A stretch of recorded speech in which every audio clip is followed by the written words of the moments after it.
Election tribunals में उम्मीदवारों के कागजात नामजदगी मुस्तरद होने के खिलाफ अपीलों पर समाअत जारी है। इलेक्शन ट्रिब्यूनल ने साबिक वज़ीर-ए-आज़म शहबाज शरीफ की कागजात नामजदगी मंजूर होने के खिलाफ अपील पर शहबाज शरीफ और इलेक्शन कमीशन, रिटर्निंग अफसर और दीगर को नोटिस जारी कर दिए हैं। इस हवाले से मजीद क्या तफसीलात हैं, जानेंगे। मुमताज़ जमाली हमारे साथ मौजूद हैं। जी मुमताज़, बताइएगा। जी, आम इंतखाबात में उम्मीदवारों के कागजात नामजदगी मुस्तरद होने के खिलाफ इलेक्शन ट्रिब्यूनल में उनकी अपीलों पर समाअत जारी है और मुख्तलिफ अपीलें जो उम्मीदवारों की जानिब से दायर की गई हैं वो मंजूर हुई हैं, जबकि कुछ उम्मीदवारों की अपीलों पर इलेक्शन ट्रिब्यूनल की जानिब से नोटिस भी जारी हो चुके हैं, जिसमें साबिक वज़ीर आज़म शहबाज शरीफ के कागजात नामजदगी मंजूर होने के खिलाफ भी आज जो है दरख्वास्त दायर की गई है और दरख्वास्त पर समाअत हुई है, जिसमें उनका दरख्वास्तदार का ये मौक़िफ़ है कि शहबाज शरीफ ने NA 242 से कागजात नामजदगी में दुरुस्त हलफनामा नहीं लगाया है, जिस पर ट्रिब्यूनल ने शहबाज शरीफ, इलेक्शन कमीशन और दीगर को नोटिस जारी करते हुए 9 जनवरी तक जवाब तलब कर लिया है। इसी तरह आज तहरीक इंसाफ के मुतअद्दिद जो अपीलें हैं वो मंजूर भी हुई हैं, जिसमें तहरीक इंसाफ के उम्मीदवार की जानिब से आज वकील फारान सरदार भी जो हैं अदालत में पेश हुए हैं, जिसमें PS 113 से तहरीक इंसाफ के उम्मीदवार गुलाम कादिर के कागजात नामजदगी मुस्तरद होने के खिलाफ अपील पर समाअत हुई है। ट्रिब्यूनल ने नोटिस जारी कर दिए हैं। इसी तरह PS 116 से तहरीक इंसाफ के उम्मीदवार मोहम्मद अमजद खान है, PS 118 से तहरीक इंसाफ के उम्मीदवार हसन जैब हैं, PS 100 से तहरीक इंसाफ के उम्मीदवार मोहम्मद आज़म हैं, PS जो है 63 से हैदराबाद से उम्मीदवार हैं आरजू। इसी तरह PS 116 तहरीक इंसाफ के उम्मीदवार इमरान खान हैं और इलेक्शन ट्रिब्यूनल ने इन तमाम अपीलों पर नोटिस जारी करते हुए 9 जनवरी तक और 8 जनवरी तक जवाबात भी तलब कर ली हैं। 3 ट्रिब्यूनल इस वक्त समाअतें कर रखे हैं, जो जितने भी उम्मीदवारों की जानिब से अपीलें दायर की गई हैं और जो है 9 तारीख तक, और बाकी के कुछ ऐसी भी अपीलें हैं जिन पर ट्रिब्यूनल की जानिब से फैसला महफूज हुआ है, जिन पर फैसला अब से कुछ देर बाद सुनाया जाएगा। इलेक्शन ट्रिब्यूनल ने आज NA 243 से PTI के सुभान साहिल की अपील मंजूर कर ली है। 242 से PTI के अमजद आफरीदी की भी अपील ट्रिब्यूनल ने मंजूर कर ली है। इसी तरह ट्रिब्यूनल ने पीपल्स पार्टी के उम्मीदवार रऊफ अहमद की भी रिटर्निंग अफसर के फैसले के खिलाफ अपील मंजूर कर ली है। इसी तरह आज़ाद उम्मीदवार रफ़िया हसन को भी PS 126 से इंतखाबात लड़ने की इजाज़त मिल गई है। आज़ाद उम्मीदवार जमालुद्दीन की भी रिटर्निंग अफसरान के खिलाफ अपील मंजूर हुई है, इनको भी जो है इलेक्शन लड़ने की इजाज़त मिल गई है। हाला से तहरीक इंसाफ की जो उम्मीदवार है मखदूम फजल की भी रिटर्निंग अफसर के खिलाफ अपील मंजूर हुई है और इलेक्शन ट्रिब्यूनल ने उनको इलेक्शन लड़ने की इजाज़त दे दी है। इसी तरह फैज़ान जीशान को भी NA 237 से इलेक्शन लड़ने की इजाज़त मिल गई है ट्रिब्यूनल की जानिब से और RO का जो फैसला था वो कालादम करार दिया गया है, जबकि इलेक्शन ट्रिब्यूनल के जज अदनान करीम की मेमन उन्होंने रिटर्निंग अफसरान पर सख्त बरहमी का इजहार भी किया और अहम जो है वो रिमार्क्स दिए। जस्टिस अदनान करीम मेमन ने ये रिमार्क्स दिए कि क्या जानबूझकर उम्मीदवारों को इंतखाबात लड़ने से रोका जा रहा है, लिहाजा इस वक्त भी इलेक्शन ट्रिब्यूनल में अपीलों पर समाअत जारी है। अपीलों पर समाअत जारी है। ये भी बताएगा कि कितना रुकनी बेंच जो है वो समाअत कर रहा है और बेंच में कौन कौन शामिल है। देखें जी, 3 मुख्तलिफ बेंचेस बनाए गए हैं, सिंगल बेंचेस हैं, जिसमें जजेस साहबान जिसमें बैठते हैं, जिसमें जस्टिस अदनान करीम हैं, जस्टिस अरशद हैं और जस्टिस खादिम हुसैन तुनियो हैं। 3 ट्रिब्यूनल यहाँ पर कराची सिंध हाई कोर्ट में बनाए गए हैं और 3 डिवीजन्स की जो है जुरिडिक्शन है, जिसमें कराची डिवीज़न भी है, मीरपुर खास डिवीज़न भी है और हैदराबाद डिवीज़न है। इन तमाम डिवीज़न जहाँ जहाँ उम्मीदवारों के कागजात नामजदगी मुस्तरद हुए और उन्होंने RO के खिलाफ यहाँ पर अपीलें दायर की, उस पर समाअत हुई है। मजमूई तौर पर 260 अपीलें जो हैं ROs के खिलाफ उम्मीदवारों की जानिब से दायर की गई हैं, जिसमें सबसे बड़ी तादाद जो है वो तहरीक इंसाफ की है। दूसरे नंबर पर जो है आज़ाद उम्मीदवार हैं, जबकि peoples party, GDA, MQM, Jamaat Islami समेत दीगर सियासी जमातों के उम्मीदवारों ने भी यहाँ पर अपीलें दायर कर रखी हैं। जी, अपीलें दायर कर रखी हैं। आप हमें अपडेट कर रहे थे। मुमताज़ जमाली, आपका शुक्रिया। PP कराची की 11 नशिस्तों पर उम्मीदवारों को हतमी शक्ल ना दी गई और एक से ज़ायद उम्मीदवार मैदान में होने की वजह से उम्मीदवारों का ऐलान नहीं किया गया। इस हवाले से मज़ीद जानेंगे आजिज़ जमाली से। जी आजिज़, बताइएगा। जी देखिए, जैसा कि पाकिस्तान पीपल्स पार्टी ने कल शाम अपने उम्मीदवारों के नामों का ऐलान किया है, लेकिन अभी भी सूबा सिंध में बहुत सारे मामलात हैं बहुत सारी नशस्तों पर पीपुल्स पार्टी के एक से जायद उम्मीदवार हैं, जिस वजह से उन नशस्तों के उम्मीदवारों को हतमी शक्ल नहीं दी गई। कराची में भी कौमी असेंबली की 5 ऐसी नशस्तें हैं, 6 सूबाई असेंबली की ऐसी नशस्तें हैं जिनमें पाकिस्तान पीपुल्स पार्टी ने अपने उम्मीदवारों का ऐलान नहीं किया, और जिसमें कोरंगी जिला की 3 कौमी असेंबली की नशस्तें शामिल हैं, जबकि साउथ की NA 240 है, जिला बस्ती का NA 250 है, जहां पर पीपुल्स पार्टी का कोई उम्मीदवार मतलब किसी को टिकट देने का ऐलान नहीं है। इस तरह मलिर का एक शख्स है PS 88, उस पर भी कोई उम्मीदवार नहीं है। कोरंगी का PS 90 है, कोरंगी का PS 92 है, PS 108 है, गार्डन का PS 109 है, PS 117 है। इस तमाम सूबाई असेंबली और कौमी असेंबली की नशस्तों पे पाकिस्तान पीपुल्स पार्टी का हतमी उम्मीदवार नहीं सामने आया है, और किसको टिकट दिया जाएगा पीपुल्स पार्टी के जराये से यहाँ पर बात हुई है, तो बताया जा रहा है कि इस पे गौर हो रहा है। 2 से 3 दिनों में इन बकिया उम्मीदवारों के नामों का भी ऐलान किया जाएगा। बकिया उम्मीदवारों के नामों का ऐलान भी किया जाएगा, इस पर गौर किया जा रहा है। आज इस जमाली अपडेट के लिए शुक्रिया।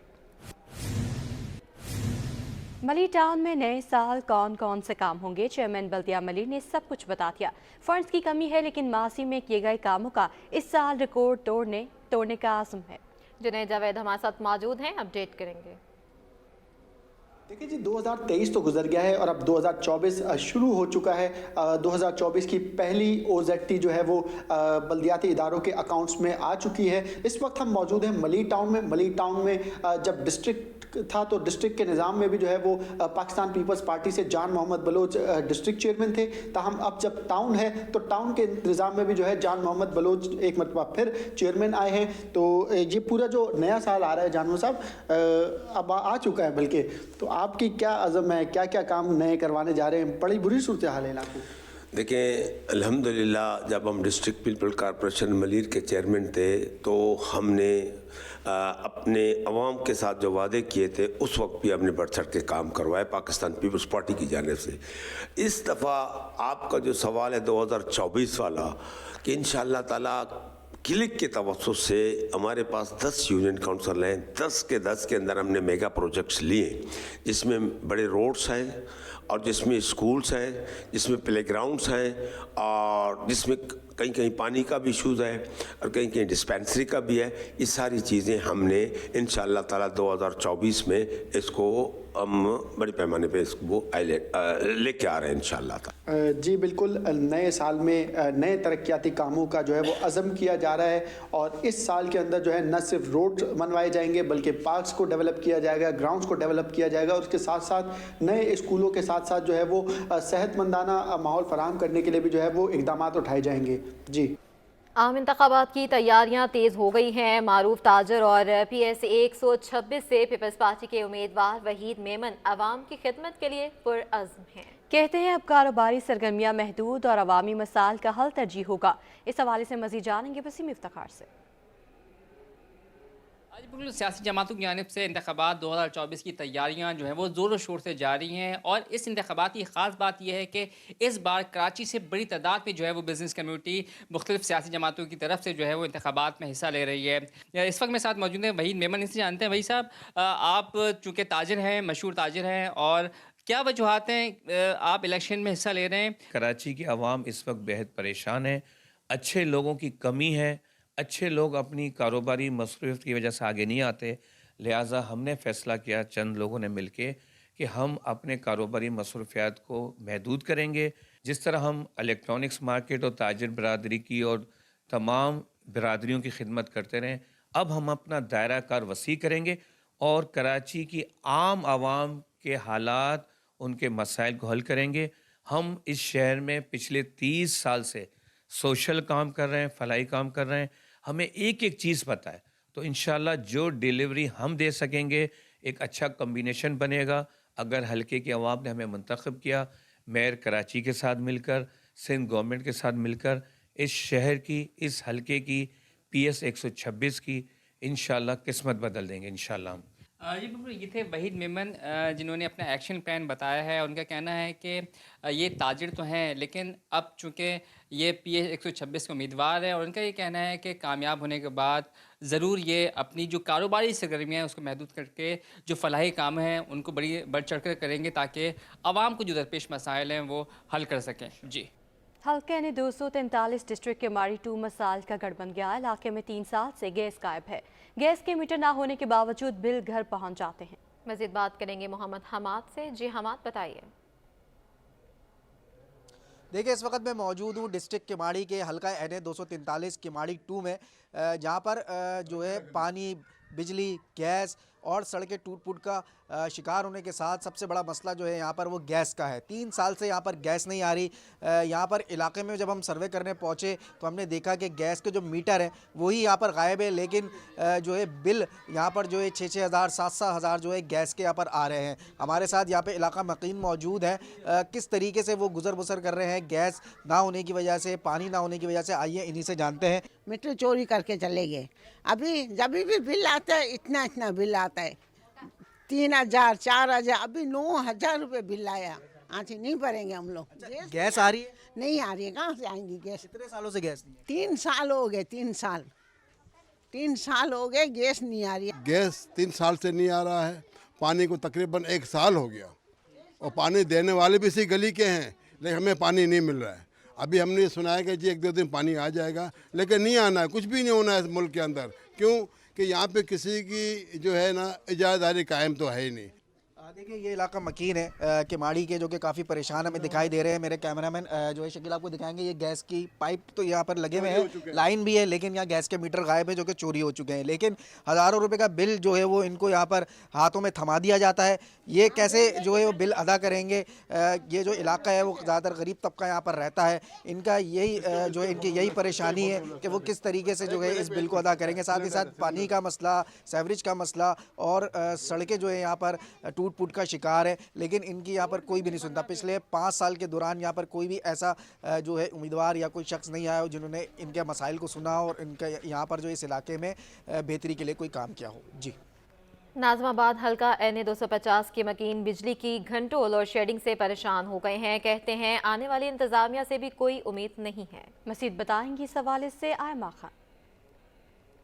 जी बिल्कुल, शहर कायद में बिजली की लोड शेडिंग ने शहरियों की ज़िंदगी जो है वो अजीरन बना के रख दी है। एक जानिब इलेक्शन की गहमा गहमी है तो दूसरी जानिब आवाम के मसाइल जो हैं वो जूं के तू बरकरार हैं। इस वक्त हम मौजूद हैं नाज़माबाद 1 नंबर का इलाका है जलालाबाद हल्का 250 में हम इस वक्त मौजूद हैं और यहाँ पे जो बिजली की बंदिश का दौरानिया है वो तकरीबन 13 घंटों से तजावज़ कर चुका है। दिन में जो है वो 3 दफ़ा बिजली की बंदिश की जाती है। इसके अलावा जो है वो गैर एलानिया तवील लोड शेडिंग का सिलसिला जो है वो इस इलाके में जारी है। हमारे साथ यहाँ के इलाका मकीन मौजूद है, हम इनसे मजीद तफसीलात लेते हैं। बताइएगा कितने घंटे की लोड शेडिंग की जा रही है आपके इलाके? जी अस्सलाम वालेकुम। जी हमारे यानी जलालाबाद में कम से कम ना 13 घंटे की लोड शेडिंग की जाती है, जिसमें गैस नहीं होती, पानी नहीं होता। ये देखें हाथों में हमारे लकड़ियाँ जला जला के हम लोग खाना बनाते किस तरह से, चुनके छोटे बच्चे।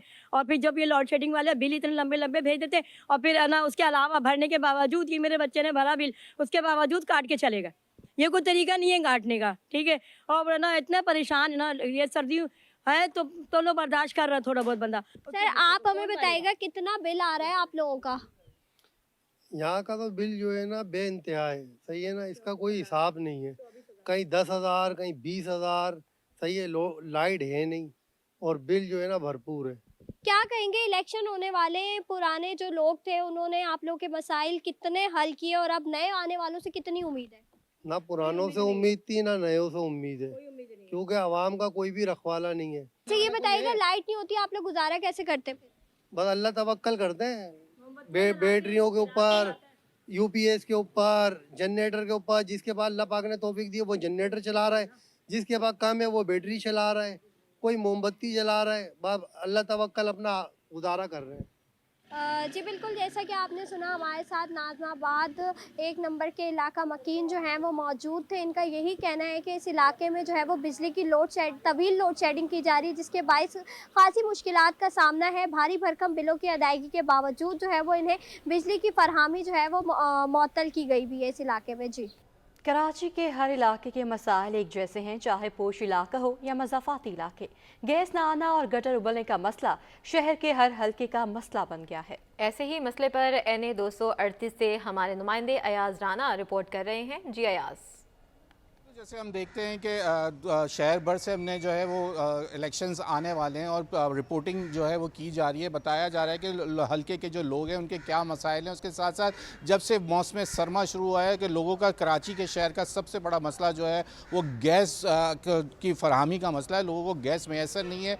गैस का बुरान जो है वो अब शिद्दत इख्तियार करते हैं, चाहे मज़ाफ़ाती इलाके हों, चाहे पॉश एरिया हो, कमर्शियल एरिया हो, रेजिडेंशल एरिया हो, किसी को भी गैस जो है वो ऐसी GC के अगर कंप्लेन करें तो यही एक जवाब देते हैं कि पानी की या गैस की के अंदर जो है वो सीवरेज की लाइनें मिल गई हैं। मैं इस वक्त NA 238 में मौजूद हूँ, जो कि इससे कबल ये आज से जो जब डिलिमिटेशन हुई थी तो उससे कबल ये NA 252 कहलाता था। अब ये जो है NA 238 का हल्का बन चुका है। मेरे साथ यहाँ के रिहायशी मौजूद हैं, उनसे जानते हैं कि आपके साथ क्या इस हल्के के मसले हैं आपके ख़ास। अस्सलामुअलैकुम।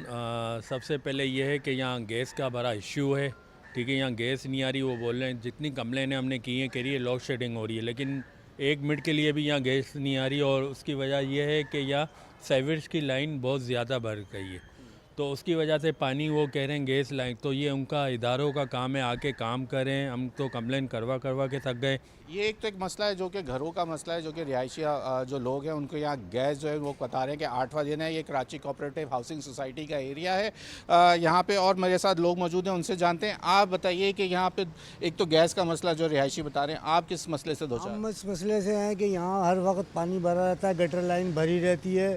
ख़ास तौर से जुम्मे के रोज़ तो नमाज़ पढ़ने जैसे भी नहीं रहते, पैर गंदे हो जाते हैं, मस्जिद भी गंदी हो जाती है। हर एक को कंप्लेन करके देखी लेकिन कोई सुनवाई नहीं होती है। कराची कोऑपरेटिव हाउसिंग सोसाइटी कहलाती है, ये कमर्शियल एरिया है।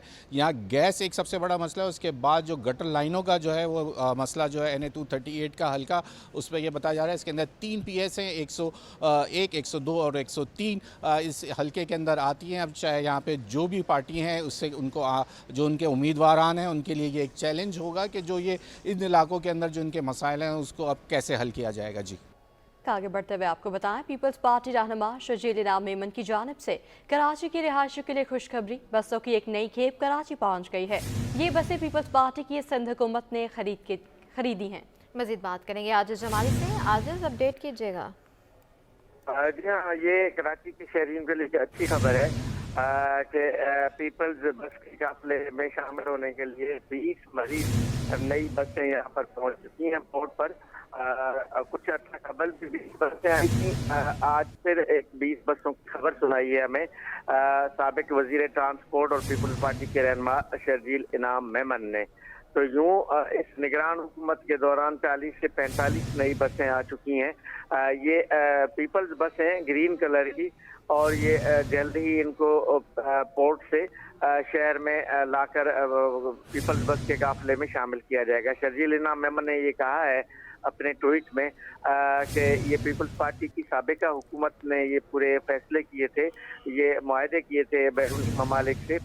उन्हीं बसों में से जो नया मरहला है, नए साल में जो बसें आने का एक सिलसिला था, उसकी पहली खेप जो है वो पहुंच चुकी है, और मजीद बसें भी यहाँ पर कराची पहुंचेंगी जो पीपल्स बस में शामिल की जाएंगी। अच्छा आजिज, कहा जा रहा है कि कम कीमत के साथ ये सर्विस मुहैया की जाएगी, तो कितनी कीमत रखेंगे, किराया कितना रखेंगे? अच्छा देखिए, पीपल्स बस पे इस वक्त 2 कैटेगरीज हैं। अभी भी कम से कम किराया है 50 रुपए और 100 रुपए, और 20, 25, 30 किलोमीटर तक भी 50 रुपए किराया देना पड़ता है। जो आम जो खटारा ये पब्लिक ट्रांसपोर्ट सर्विस है उससे भी कम किराया है। तो यूं 2 कैटेगरीज के किराए इस वक्त भी पीपल्स बस के चल रहे हैं, जो पहले दिन से चल रहे हैं। इनकी किरायों में इजाफा नहीं किया गया, और अभी भी शायद किरायों में इजाफा ना किया जाए। अलबत्ता ये देखना है कि ये जो नई बसें आई हैं इनको किन रूट्स पे चलाया जा रहा है, ये फैसला निगरान हुकूमत को करना है। अलबत्ता इनके किरायों का वही सिलसिला रहेगा, 50 रुपए और 100 रुपए। जी आजिज, ये भी बताएगा कि किस दिन से फाल की जा रही हैं? जी हाँ, ये थोड़ा सा मामला हुआ था इससे कबल भी, 1 महीना कबल पीपल्स बस के लिए नई ग्रीन बसें आई थी जो 1-1.5 महीने फंसी रही, लेकिन बाद में फिर निगरान हुकूमत ने फैसला सॉर्ट आउट कर दिया था, हल कर दिया था। वो बसें पीपल्स सर्विस को मिल गई हैं। तो ये बसें चूंकि अभी आई हैं पोर्ट पे, अब देखना ये है कि निगरान हुकूमत इन बसों को लेने के लिए क्या फैसला करती है। निगरान हुकूमत क्या फैसला करेगी, आजिज जमाली अपडेट कर रहे थे, आपका शुक्रिया। निगरान सूबाई वज़ीर मुबीन अहमद जमानी ने महकमा बल्दियात की जानिब से जाली करार दिए गए मुलाजिम को एडमिनिस्ट्रेटर टाउन कमेटी बुलरी शाह करीम तैनात कर दिया। महकमा एंटी करप्शन सिंध की जानिब से तहकीकात का आगाज कर दिया। मुकम्मल रिकॉर्ड तलब कर लिया गया है। इस हवाले से मज़ीद क्या तफसीलात हैं जानेंगे आज़ाद नोहरियों से। जी आज़ाद बताइएगा।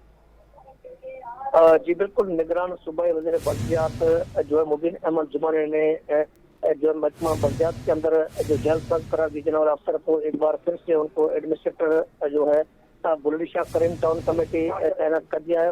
वो जो इस वक्त महकमा एंटी करप्शन है उनके खिलाफ तहकीकात का अमल जो शुरू कर दिया है। इस वाले से महकमा एंटी करप्शन सेक्रेटरी बल्दियात और रीजनल डायरेक्टर बल्दियात हैदराबाद को खतरसाल करके टाउन एडमिनिस्ट्रेटर का सर्विस रिकॉर्ड भी तलब करने का लेटर जारी कर दिया। ये 2 खतूत जो है अरसाल किए गए, जिसमें मेडिकल फिटनेस सर्टिफिकेट भी तलब किया गया है। इसके अलावा मुलाजिम की ज्वाइनिंग रिपोर्ट भी तलब कर ली गई है और भर्ती के बाद ओहदों पर तैनातों का भी रिकॉर्ड तलब किया गया है। इसके अलावा बैंक अकाउंट नंबर ब्रांच का भी रिकॉर्ड तलब कर लिया गया है।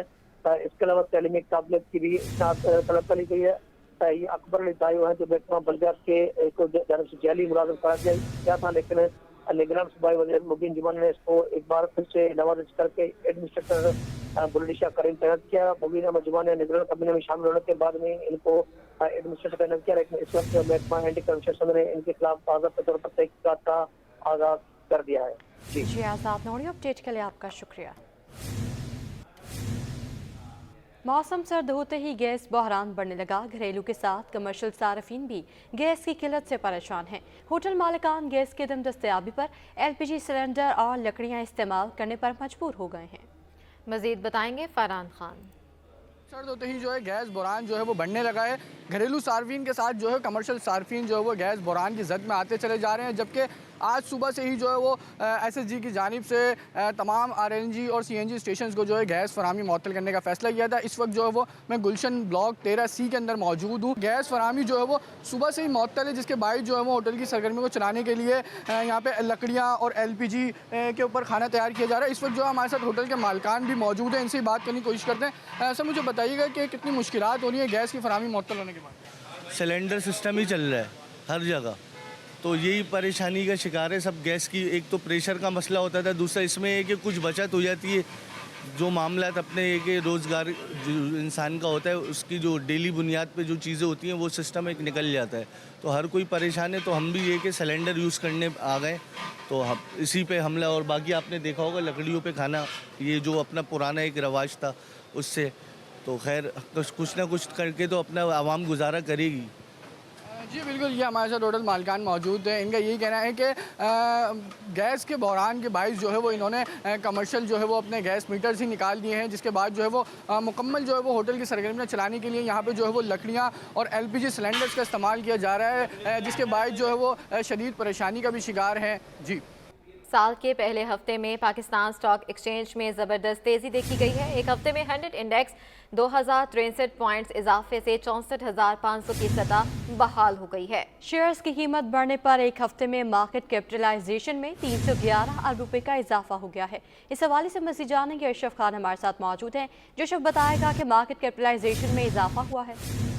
जी, यहाँ पे देखा जाए एक हफ्ते के दौरान पाकिस्तान स्टॉक एक्सचेंज में जबरदस्त तेजी देखी गई, जो कि साल का पहला हफ्ता था। एक हफ्ते में अंडर इंडेक्स 2063 पॉइंट इजाफे से 64,514 की सतह पे बंद हुआ है। शेयर्स की कीमत बढ़ने पर एक हफ्ते में मार्केट कैपिटलाइजेशन 311 अरब रुपए इजाफे से 9,373 अरब रुपए पर पहुंच गई है और एक हफ्ते में 98 अरब रुपए मालियत से 3 अरब 43 करोड़ शेयर्स का कारोबार हुआ है। और ये रिपोर्ट में बताया गया है कि हुकूमत ने जो रखी थी दिसंबर 2023 में महंगाई की शरह 29.5%, जिसमें इजाफा देखा गया है। ऑयल मार्केटिंग कंपनी की दिसंबर 10% कमी से 12,40,000 टन रही है और ये भी कहा है कि दिसंबर 2023 में तिजारती खसारा 13% कमी से 1 अरब 70 करोड़ डॉलर रह गया है। जी अशरफ खान, दूसरी जानिब 2 हफ्तों में स्टेट बैंक के ज़खायर भी जो हैं वो 31 अरब इजाफा हुआ है और डॉलर भी कम हुआ है, जिस पर रुपए पर प्रेशर भी कम हो गया है, तो इस हवाले से क्या कहेंगे? यहाँ देखा जाए सबसे इम्पोर्टेंट बात है गुज़िश्ता 2 हफ्ते से स्टेट बैंक के दर मुबादले दखल मुसलसल इजाफा हो रहा है और एक तरफ 31 करोड़ डॉलर से इजाफा होने की वजह से रुपए पर प्रेशर कम हुआ है। एक हफ्ते में इंटर बैंक अमेरिकी डॉलर 40 पैसे सस्ता हुआ है, 281 रुपए 40 पैसे पे बंद हुआ है। और यहाँ पे बताइए एक हफ्ते में हुकूमत पाकिस्तान इन्फ्लोज मौसूल हुए हैं जिससे रुपए पर प्रेशर कम हुआ है। साथ ही देखा जाए ऊपर जो डॉलर जो है 22 पैसे कमी से 282 रुपए 36 पैसे का हो गया है, यूरो 97 पैसे कमी से 308 रुपए 65 पैसे का हो गया, जबकि बरतानवी पाउंड 54 पैसे महंगा होकर 358 रुपए 13 पैसे पर पहुंच गया है। और एक हफ्ते में देखा जाए मार्सी दरहम 45 पैसे महंगा होकर 77 रुपए 5 पैसे पर पहुंचा है। सऊदी रियाल 32 पैसे इजाफे से 75 रुपए 29 पैसे का हो गया है। जी अशरफ खान, आप हमारे साथ ही मौजूद रहिएगा। 2023 बिजनेस कम्युनिटी के लिए मुश्किल तरीन साल रहा। सीनियर नायब सदर FPCCI साकिब फयाज मगू कहते हैं इस साल नई और बड़ी सरमायाकारी की तवक्कात बढ़ गई हैं। इस हवाले से भी मजीद जानेंगे अशरफ खान से। साल रहा है, अब नया साल भी शुरू हो गया है और फेडरेशन हाउस में जो नई टीम भी आई है और नई टीम का क्या फोकस होगा जानते हैं। सीनियर वाइस प्रेसिडेंट की पोस्ट पे आए हैं फयाज मग्गू साहब हमारे साथ मौजूद हैं, उनसे जानते हैं क्या टारगेट रख रहे हैं और नया साल भी शुरू हुआ है, नई टीम भी आई है। बिस्मिल्लाहिर्रहमानिर्रहीम। पहले तो सबको नए साल की बहुत बहुत मुबारकबाद मेरी तरफ से। भाई बात यह है कि अब नया साल, पिछला साल 2023 बिल्कुल बहुत ही मुश्किल तरीन साल था बिज़नेस कम्युनिटी के लिए, हमारी पाकिस्तान की इकनॉमी के लिए। मेरी जितनी भी बिज़नेस लाइफ जो मैंने गुजारी है, मैंने आज तक इतना क्राइसिस नहीं देखा जो हमने 2022 के आखिर में और 2023 में देखा। अच्छा, ये जो क्राइसिस था ये सिर्फ पाकिस्तान के अंदर नहीं था, ये ऑल ओवर द वर्ल्ड ये आया है क्राइसिस। और मैं समझता हूँ, मैं इसको भी थोड़ा सा पॉजिटिव यूँ लूँगा कि पाकिस्तान में और बहुत सी कंट्री में इससे भी बुरी पोजीशन थी, लेकिन पाकिस्तान थोड़ा सा इसको बर्दाश्त कर गया। अब अल्हम्दुलिल्लाह थोड़ी सी मुझे बहुत अच्छी जो हैं वो थोड़ी चेंज नज़र आ रही है, थोड़ा सा बिज़नेस साइकिल जो है वो थोड़ा सा ऊपर उठता हुआ नज़र आ रहा है। और कुछ हमारे फ़ॉरेन जो इन्वेस्टमेंट कह लें या थोड़ी सी फ़ॉरेन से हमें थोड़ी और इमदाद मिलने की कुछ उम्मीद बंदी है कि वहाँ से कुछ हमें थोड़ा सा हम कंफर्टेबल हो जाएंगे। फ़ॉरेन एक्सचेंज पॉलिसी में हमें थोड़ा सा फ़ील हो रहा है कि कुछ आगे थोड़ी बेहतरी आएगी। मैं अल्हम्दुलिल्लाह इस साल को अच्छा देख रहा हूँ और हमें अच्छी उम्मीद भी रखनी चाहिए। हमारी जो पॉलिसी होगी हमारे ग्रुप की और जो रजीम आई है उसकी ये पॉलिसी होगी कि हमने तमाम सेक्टर के जो EC और GB मेंबर की सूरत में आए हैं उनसे उनके सेक्टर में हमने पॉलिसीज़ उन्हीं से बनवानी है और उन्हीं के मशवरे से हमने आगे गवर्नमेंट को भेजनी है और फिर गवर्नमेंट के साथ भी उन्हीं की मीटिंग्स करवानी है और उन्हीं को आगे रखना है।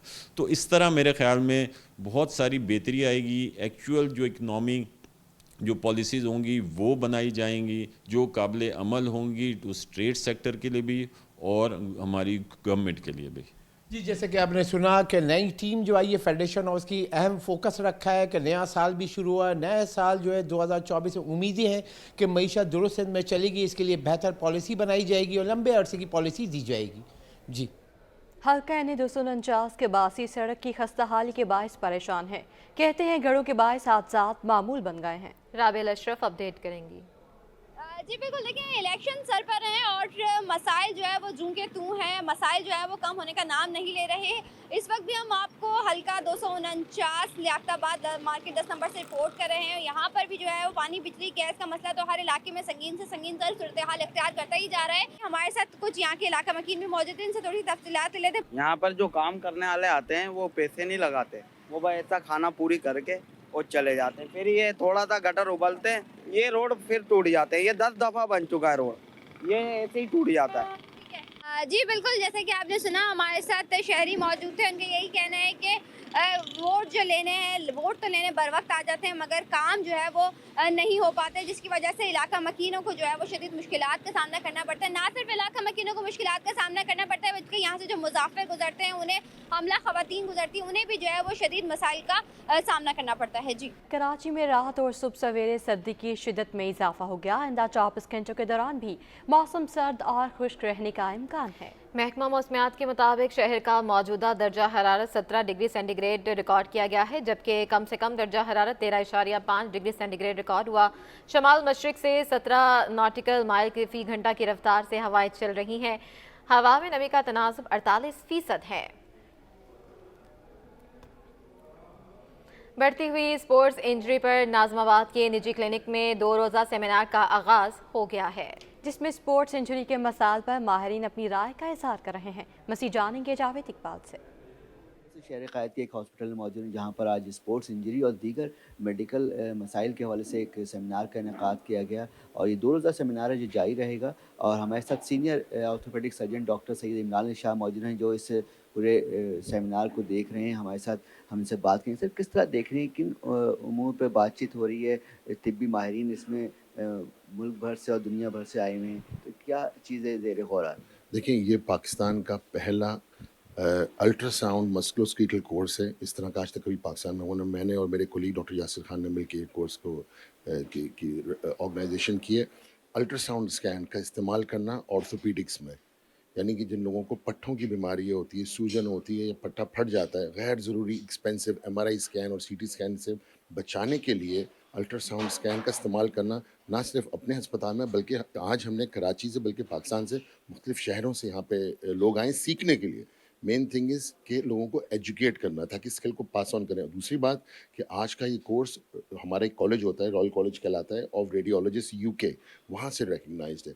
तो क्वालिटी ऑफ कोर्स के साथ साथ एजुकेशन प्रमोशन इंशाल्लाह इस तरह की मोडालिटीज़ को इंट्रोड्यूस करना चाहिए ताकि कम एक्सपेंस और कम रेडिएशन और कम नुकसान के साथ पेशेंट का ऑप्टिमल इलाज हो सके। जैसे सब किस तरह आप देख रहे हैं कि अच्छा रिस्पांस आया आपके सेमिनार का, लोगों ने रिस्पांस दिया? रिस्पांस बहुत अच्छा है। पहली दफ़ा क्योंकि हो रहा था तो हमें अंदाज़ा भी नहीं था कि हम जो है कैसे हमें रिस्पांस मिलेगा। तो आज के कोर्स में हमारे पास ऑर्थोपेडिक सर्जन्स भी हैं, हमारे पास न्यूरोटोलॉजिस्ट भी हैं, हमारे पास रेडियोलॉजिस्ट भी हैं, हमारे पास फिजियोथेरेपिस्ट भी हैं। तो ये बताता है कि हमारे लोगों में सीखने का कितना शौक़ है। यार सुना आपने कि माहिरीन बताए थे कि ये सेमिनार है जिसकी वजह से लोग लेक्चर भी दे रहे हैं और इसको सीखा भी जा रहा है। जो तिब्बी माहिरीन इससे सीख कर आगे भी इसको पास आउट करेंगे ताकि बेहतर से बेहतर इलाज हो और आसान हो और जदीद भी हो। जी।